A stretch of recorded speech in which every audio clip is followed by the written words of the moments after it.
Hello, everyone. I thought I'd take a few minutes and hop on your COPS page and see how you all doing.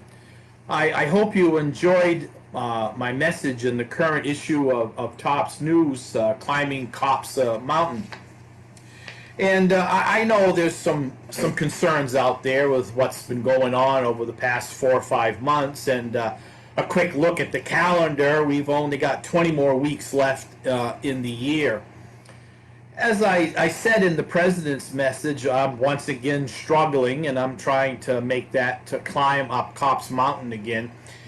And I've been getting some emails and some questions from field staff about what's going to happen with folks who can't get their weigh-ins this year. And I wasn't really ignoring the issue. I was just aware that there's already things in place for cops that will help you out on this if you're unable to get the 15 weigh-ins.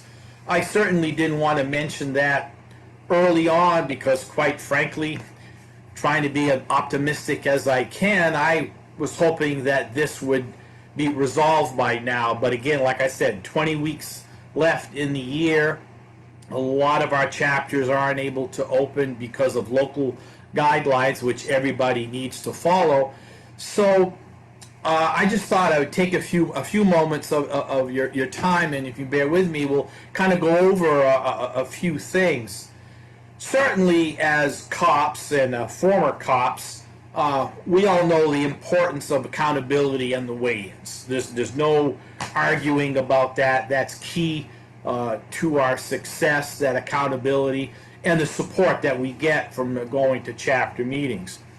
But having said that, there's been rules and guidelines in place for quite a while now that if a cops was, for whatever reason, was unable to get their 15 weigh-ins, a letter from the chapter onto the coordinator, onto the service program administrators for part of the resume process would take care of it, and as president I could grant an exemption for that 15 weigh-in rule.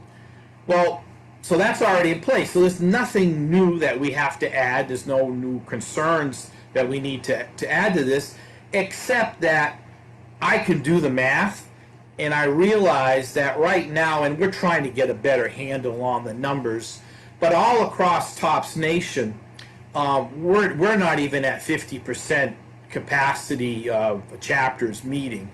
So I definitely don't want all these letters come slamming in saying that, the cops in my chapter weren't able to get their 15 weigh-ins because we weren't meeting. So, I'll work with the coordinators and the service program administrators, and we'll try to streamline that process. But again, there's already something in place, even before COVID-19, that would help cops out in that situation. So that's when if your chapter is not meeting. But if your chapter is meeting, and you're cops for with longevity or new cops, doesn't matter, but you've got underlying health concerns, and you're not comfortable going out to a meeting to get your weigh-ins, that's okay. We totally understand the situation, and we'll deal with that. It's the same thing. You were unable to go to chapter meeting, so that you let us know, and you'd be exempt from the 15 weigh-in rule. So again, that's in place, nothing new. Probably another concern is that if you're coming up on a longevity milestone, 5 years, 10-year, consecutive years, or 15, 20. I got an email from somebody that's 30 years, cops, like that. And you're not comfortable going out weighing in because of other health concerns, that's okay. The exemption will still be in place, and we'll just pick it up when we can, when this kind of resolves, or you feel comfortable. Now, I kind of hope this helps. It wasn't meant to just kind of forget things because I know I've been talking on the TOPS Facebook page, and some of the cops kind of thought maybe I wasn't paying attention to what was going on. But I like to say is that, and it's true, and I think sometimes we forget, we're all TOPS members. You know, cops are TOPS member and TOPS members, and I was trying to get the whole group on that one page, but you know, it doesn't hurt for me to get tapped on the side of the head a little bit and say, hey, maybe you need to reach out to the cops as a group and just find out how you all doing. So how are you all doing? As I said, I'm struggling again, but that's not your problem. It's my problem. I know what's going on, and I just need to move more, and I'm working on that. And so, you know, we'll all get there together.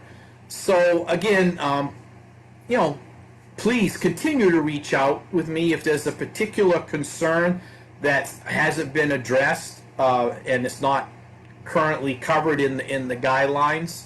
We can talk about it with your coordinator and your service program administrator. While these are trying times, we know that there's always going to be something that's going to try to knock us off our game, whether it's a pandemic or a family tragedy or just life in general. And that's okay. As cops, and a former cops, I want to stop saying that, but someday I'll get back there. We all know the lessons that we learned over the years that came really, really handy to get us through this. So, just wanted to touch base with you. I would like to come back in another month or so with you and update everybody. I think pretty much things are going to be stable for a while, but cops are the backbone of our organization. Folks who are still on their journey for the first time to get cops can learn so much from you folks. And one of my favorite sayings is, besides I like being cop so much I've done it 6-7 times, my other favorite saying is, we all can't be royalty, but we all can be cops. So I'll see you in a little while, and please take care and reach out if you need anything. Have a good day.